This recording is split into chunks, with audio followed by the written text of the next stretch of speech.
जर तुम्ही तुळजाभवानीचे भक्त असाल तर तुमच्या घरामध्ये तुम्ही अखंड दिवा हा जरूर लावावा. पण का?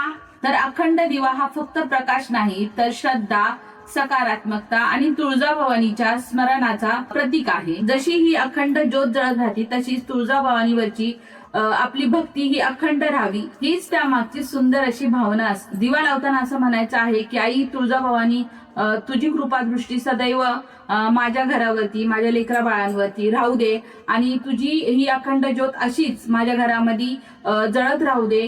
आणि माझ्या मनामध्ये जी तुझी भक्तीची ज्योत आहे ती अखंड अखंड दिव्यासारखी अशी ज्योत जळत राहू दे आणि ती कधीच विझू देऊ नको. हीच मनापासून आणि सुंदर अशी भावना असते. बोल मांडरच्या काळूबाईच्या नावानं चांग भलं बोल. आदी माया आदी शक्ती अंबाबाईचा उद उद आई राजा उद उद. येडू मायेना तू धर की माझा हात ग नेऊन